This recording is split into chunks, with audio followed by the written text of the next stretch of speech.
Hai sahabat setia Dedari, selamat datang di Depot Dedari Podcast. Dedari Podcast adalah bagian dari Rumah Sakit Ibu dan Anak Dedari Kupang, di mana kami akan membahas topik kesehatan dan topik menarik lainnya dengan narasumber yang kompeten di bidang. Kami ingin sahabat dapat mencapai sehat fisik, sehat mental, dan sehat sosial yang optimal. Semoga sahabat mendapat inspirasi sehat hari ini Hanya di Depot Dedari Podcast. Halo semuanya, selamat datang kembali di Depot Dedari Podcast. Saya Alia, saya akan menemani Sobat Dedari di episode podcast pada kali ini. Nah, hari ini kita akan membahas topik yang jarang dibahas dan mungkin juga tidak dijadikan perhatian ya. Nah, mengenai kesejahteraan psikologis lansia, yakni menua dengan sehat dan bermakna. Nah, kerap kali kita melihat bahwa masalah psikologis lansia ini menjadi tidak berarti karena anggapan masyarakat menua itu pasti, dan bahkan kondisi yang paling dikhawatirkan adalah kondisi kesehatan fisik.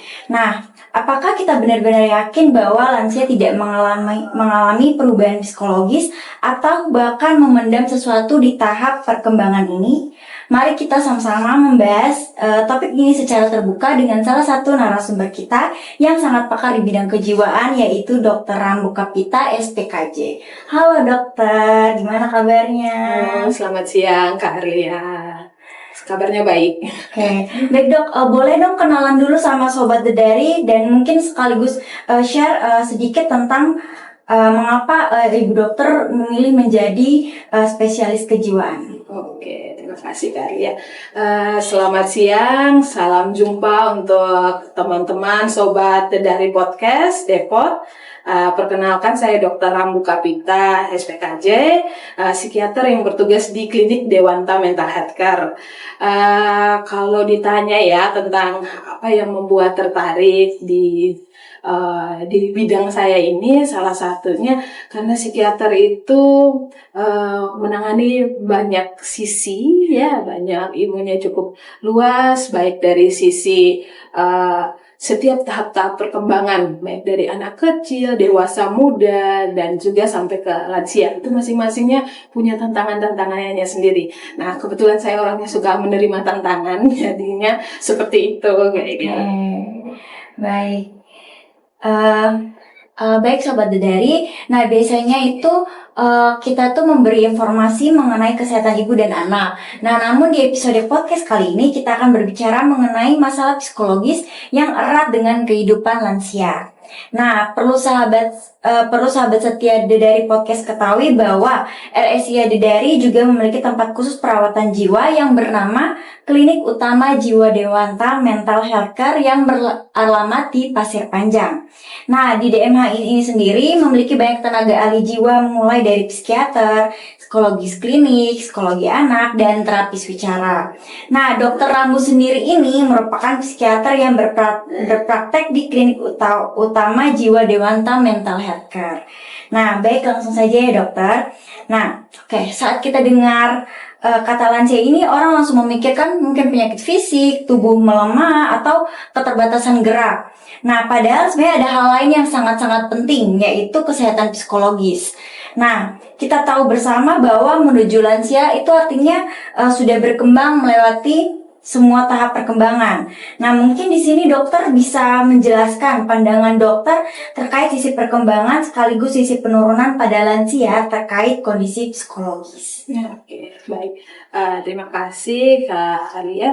Di sini tadi dijelaskan kalau menua itu memang banyak sekali yang memahaminya sebagai sesuatu proses di mana mulai tubuh mulai melemah. Kebanyakan banyak orang melihat dari sisi fisiknya saja dan mengabaikan sisi psikologisnya. Padahal keduanya itu saling terkait, baik fisik maupun psikologis. Karena ketika psikologis tidak sejahtera pasti akan mempengaruhi fisik. Demikian juga dengan kalau fisiknya tidak sejahtera pasti akan mempengaruhi psikis dari seseorang.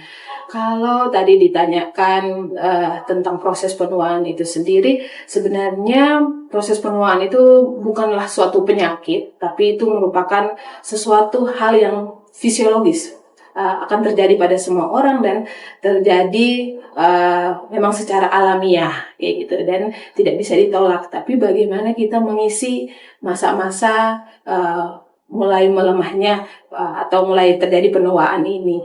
Tadi kalau dari sisi fisik, proses penuaan pasti akan mulai terjadi perlambatan metabolisme tubuh, massa otot mulai hilang, kulit mulai kendor, seperti itu ya. Dan juga kalau dari sisi psikologisnya sendiri, di sini dari tahap-tahap perkembangan, kalau saya mengambil dari ahli Erik Erikson, yaitu tahap perkembangan psikososial, pada usia lansia ini, di mana usia 60 tahun ke atas, biasanya individu akan mulai berada antara di dua kutub, yaitu ada kutub yang despair atau integrity.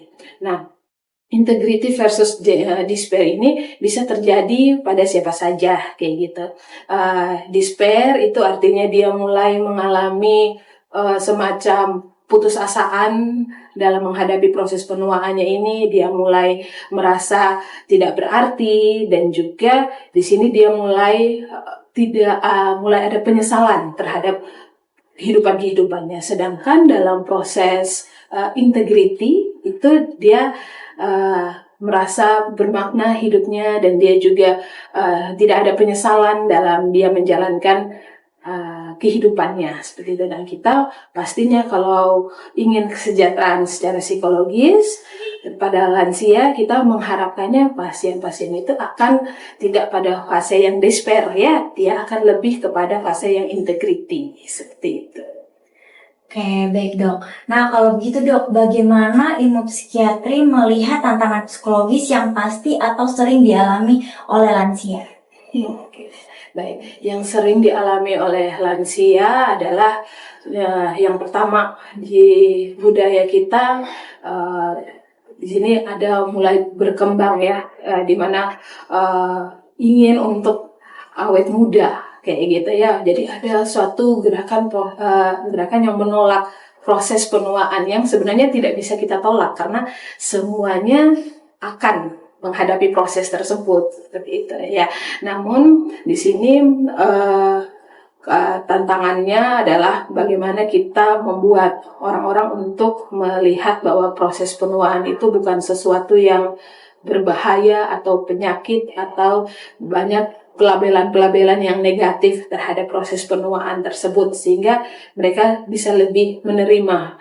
Dan juga salah satu tantangannya adalah selain dari individunya sendiri juga dari orang-orang di sekitarnya cenderung kebanyakan mulai melihat kalau udah tua sudah tidak bermakna jadi diistirahatkan kayak gitu, tidak lagi ada, jadi mengisolasikan, jadi akhirnya konektivitas dari lansia ini jadinya lebih kurang sehingga itu yang akhirnya menghambat lansia-lansia untuk mendapatkan kesejahteraan psikologisnya seperti itu. Oke, baik. Ternyata ada pengaruh dari sekitar dan orang-orang luar ya terhadap lansia. Iya dok. Oke, nah baik dok. Sekarang kan kita bicara mengenai kesehatan jiwa. Nah berarti harus ada perawatan kan dok? Nah jenis perawatan seperti apa sih yang disediakan atau sangat dibutuhkan itu bagi para lansia? Iya. Perawatan yang paling utama pada dasarnya bagaimana kita pada lansia itu kan cenderung terisolasi ya, karena dia sudah mulai kurang teman-temannya, kurang aktivitasnya, jadi cenderung duduk diam kayak gitu. Itu justru tidak dianjurkan. Sehingga kalau biasanya pasien-pasien lansia yang datang itu kita tetap menganjurkan untuk tetap beraktivitas, tetap terkonektif dengan orang-orang di sekitar, misalnya ada perkumpulan-perkumpulannya seperti itu. Nah, terus juga untuk perawatan lansia mungkin lebih kita perhatikan karena biasanya mulai ada penurunan dari fisik, jangan sampai dia hanya mengontrol psikisnya kayak gitu, tapi tidak mau mengecek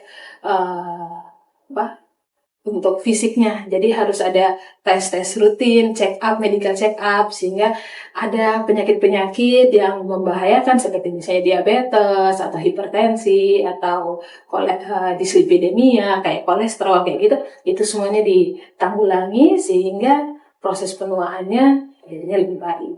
Oke. Nah, berarti kan emang biasa tuh lansia itu mereka tuh kebanyakan kayak disuruh diam aja di rumah, tidak keluar. Padahal itu sebenarnya tidak boleh ya dok. Seharusnya lebih harus beraktivitas, mungkin pergi sama teman-temannya. Itu kan memang harus ya, bukan untuk kita, untuk anak muda, tapi untuk lansia juga ya dok. Betul sekali. Oke. Nah kalau gitu, saya ini penasaran nih dok dengan fasilitas panti jompo sendiri nih dok. Nah, apakah itu termasuk salah satu fasilitas yang dianjurkan oleh dunia kedokteran jiwa atau gimana dok? Ya. Jadi pada dasarnya tergantung kita tujuannya dan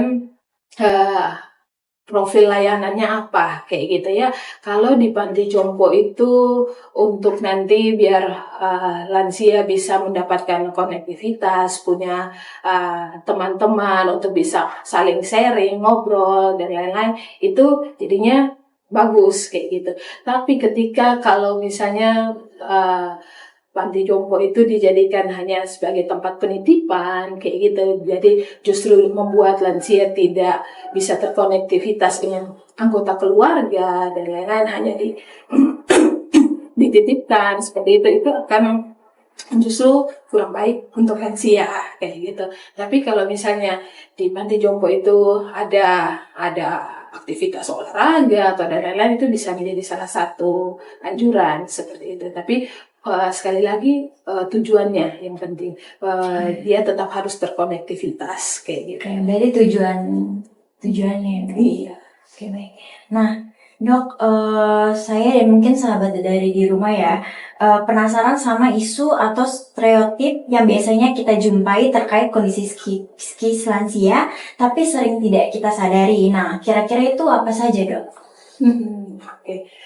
Dari sisi lansia kayak gitu ya, karena tadi muncul berbagai macam label-label dari masyarakat, sangat mengglorify, memuja tentang awet muda itu jadinya lebih berarti dibanding yang lain kayak gitu. Jadi mereka akan cenderung menolak sekali atau anti sekali terhadap penuaan, sehingga penuaan itu dianggap sebagai sesuatu yang negatif kayak gitu. Nah, itu yang biasanya cenderung datang ke bagian psikiatri dengan misalnya depresi, dengan cemas. Sebelum itu juga ada misalnya dengan gangguan-gangguan fungsi tubuh lainnya kayak susah tidur, susah makan. Ya, gara-gara menghadapi proses penuaan ini, sehingga memang dari sisi psikologisnya yang berkembang itu adalah mereka muncul dalam pemikiran adalah menganggap proses penuaan itu sebagai sesuatu yang negatif atau tidak bisa diterima. Berarti isunya proses penuaan pada lansia ya? Oke, baik. Nah, dok, kalau misalnya dilihat di masyarakat kita nih, terutama di kota Kupang, nah kota yang orang-orang tuh anggap keras, selalu mental baja. Nah, apakah ini juga memberikan pengaruh pada psikologis lansia? Iya. Jadi kalau untuk di NTT sendiri ya, memang untungnya budaya kita salah satunya masih menghormati orang tua ya. Masih orang tua itu dianggap ya Pak, penting seperti itu. Namun mulai berkembang juga nih kayak gitu tanggapan, tantangan-tantangan di mana karena menghormati orang tua, jadi orang tua disuruh duduk diam kayak gitu, tidak usah buat apa-apa. Justru hal itu yang akhirnya membuat ketika tidak ada stimulasi di otak, tidak ada aktivitas, justru membuat proses penuaan itu berjalan semakin lebih cepat untuk masalah kognitif dari lansianya, dan juga pastinya kalau kurang bergerak, kita pasti fisiknya juga akan lemah, massa ototnya kurang, lemak di tubuhnya jadi meningkat, jadi pasti metabolisme juga tidak bagus, jadinya orang akan semakin cepat nih proses penuaannya, dan kebanyakan malah mengambil langkah untuk hanya dari segi penampilan kayak gitu, mereka supaya tidak terlihat tua kayak gitu, mereka mengamankan kayak gitu, tapi hanya dari sisi penampilan dari luar, tidak dari proses untuk menjaga kesehatannya seperti berolahraga dan lain-lain gitu, menjaga asupan makanan seperti itu. Nah dokter, selama dokter praktek di Kota Kupang sendiri ini, nah kasus pasien lansia yang datang itu banyak nggak sih dok? Terus mungkin apakah dokter bisa share pengalaman dokter? Iya, cukup banyak ya kasus-kasus pasien lansia yang datang ke bagian psikiatri itu cukup banyak, mulai dari yang kasusnya ringan sampai yang berat kayak gitu ya. Kalau yang kasusnya ringan biasanya pada lansia itu karena mulai ada terjadi perubahan fungsi-fungsi tubuh, mulai ada terjadi malas makan kayak gitu ya, jadi picky eater banget, jadi milih-milih makanannya kayak gitu. Makan yang dulu nyaman kayak gitu, pokoknya harus gini-gini kayak gitu, jadi kayak lebih rewel kayak gitu ya. Terus yang kedua mulai ada gangguan tidur begitu, pola tidurnya jadinya susah, lebih susah untuk masuk tidur. Itu yang ringan-ringan, tapi yang mulai meningkat di atas, misalnya kalau dia tadi berkembang ke fase yang lebih ke despair itu, jadinya mulai ada yang depresi atau cemas tentang kehidupannya ini, merasa aduh sudah sampai umur segini apa aja yang saya sudah tinggalkan untuk anak-anak saya kayak gitu, atau menyesal tentang harusnya saya dulu seperti ini, ada perbuatan-perbuatan yang disesalkan seperti itu, jadi bisa jatuh ke depresi dan cemas. Dan kalau yang fase yang paling yang cukup parah, yaitu mulai ada penurunan fungsi kognitif atau yang kita sebut demensia gitu ya. Itu cukup berat karena kadang-kadang akan sangat mempengaruhi keluarga dari lansia tersebut, karena dia akan mulai mengganggu aktivitas-aktivitas dari anggota keluarga yang masih produktif nih, karena satu mulai marah-marah, cenderung lupa kayak gitu. Jadi kan akan mengganggu kayak gitu ya, yang menjaga lansia kayak gitu. Jadi memang cukup banyak sih kalau kasus-kasus lansia yang datang ke klinik jiwa kayak gitu. Berarti ternyata lansia juga cukup banyak ya dokter? Iya. Oke. Makasih ya dokter. Nah, kita sekarang akan pindah ke isu selanjutnya, yaitu marak tentang perawatan anti-aging.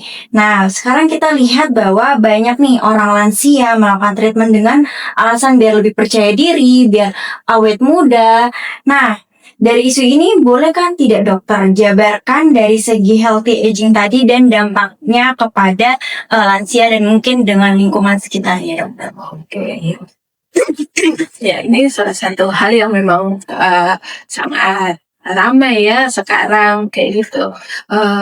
Karena lahir dari tadi pandangan-pandangan masyarakat itu tadi yang sangat menganggap negatif tentang suatu penuaan itu, dan sangat mengglorify atau memuja tentang awet muda ini, sehingga mereka cenderung melakukan berbagai cara, salah satunya dengan perawatan-perawatan anti-aging. Sebenarnya pada dasarnya tidak ada yang salah ya dengan perawatan anti-aging itu, sebenarnya boleh. Tapi ingat, itu bukan satu hal yang esensi atau yang paling mendasar. Justru yang paling mendasar adalah bagaimana kita healthy aging itu tadi. Kalau sebagai perawatan anti-aging itu sebagai tambahan saja, karena biasanya kecenderungan untuk perawatan-perawatan anti-aging itu lebih kepada untuk sisi penampilannya saja, tidak dari dalam kayak gitu ya, tidak dari fungsi dalam. Jadi kalau dari saya sendiri, saya menganggap perawatan anti-aging itu sebagai sesuatu yang tambahan, bukan sesuatu yang esensi kayak gitu. Yang esensi itu adalah bagaimana kita melakukan tindakan yang healthy aging, seperti kita mengontrol pola makan kita ya, pola makan jangan yang junk food atau yang gulanya tinggi, sehingga proses tubuh bisa berjalan dengan lebih baik kayak gitu. Dan juga yang kedua, kita tetap melakukan olahraga, aktivitas angkat beban, jadi ototnya tetap ada, jadi manifest atau cadangan ototnya tetap ada, sehingga itu akan lebih menjaga untuk kesehatan kebugaran dari lansia. Dan juga yang ketiga, kegiatan-kegiatan yang tidak menimbulkan dampak stres kayak gitu. Bukan berarti tidak melakukan apa-apa. Biasanya cenderung orang-orang udah di rumah aja biar tidak stres. Padahal justru itu akan lebih membuat stres, karena dari penelitian sendiri pada lansia loneliness itu atau kesepian itu adalah salah satu faktor pemicu utama depresi pada lansia dan juga suicide pada lansia kayak gitu. Jadi jangan sampai kita hanya mengurus dari sisi penampilan dari luar tapi tidak menjaga dari sisi dalam seperti itu. Oke, baik dokter. Nah, kalau kita bicara jujur ya nih dok, nah apa sih yang menjadi masalah dalam sistem kesehatan jiwa untuk pasien di Kota Kupang ini? Oke, untuk jadi kendala ya. Jadi kendala mungkin belum ada edukasi ya, edukasi masih rendah. Jadi dianggap kadang-kadang kalau lansia mulai ada penurunan itu apalagi yang mengganggu kayak gitu, ya sudah duduk diam aja, diisolasi, justru itu semakin menghambat proses lansia ini dalam menjaga kesehatannya justru ya. Jadi itu mungkin ya dari sisi edukasi. Jadi perlu banyak masyarakat tahu tentang bahwa proses penuaan ini adalah sesuatu yang alami dan kita tetap lebih baik healthy aging, melakukan tindakan-tindakan yang menjaga kesehatan seperti itu. Dan jangan takut untuk ketika ada hal-hal yang dirasa tidak nyaman kayak gitu, misalnya susah tidur, susah makan, ataupun mood yang turun, walaupun usia kapanpun itu bisa untuk berkonsultasi ke psikiater seperti itu. Jangan sampai dianggap kalau udah tua ya udahlah sedih-sedih biasa seperti itu. Jadi harusnya tidak kita mengkotak-kotakan untuk jenis umur berapa saja itu bisa untuk datang ke psikiater. Tapi itu memang lahir dari ketidaktahuan dulu sih dari masyarakat, sehingga memang promosi dan edukatif ke masyarakat itu memang perlu banyak kayak gitu. Nah dokter, sebelum podcast ini berakhir, saya dan teman-teman dari mungkin mau dengar dari sisi kedokteran jiwa nih, memandang kondisi psikologis lansia agar bisa hidup sehat dan bermakna itu gimana? Oke, baik ya. Jadi menua secara sehat, artinya kita sehat itu ada sehat fisik maupun psikis ya. Sehat fisik kita jaga dengan pola makan yang baik, pola tidur yang baik, dan juga kita menjaga pola aktivitas dengan berolahraga, tetap beraktivitas. Sedangkan dari sisi sehat yang psikisnya kita tetap terkonektivitas, jangan sampai kita menutup diri ya, dan kita membatasi aktivitas lansia kayak gitu.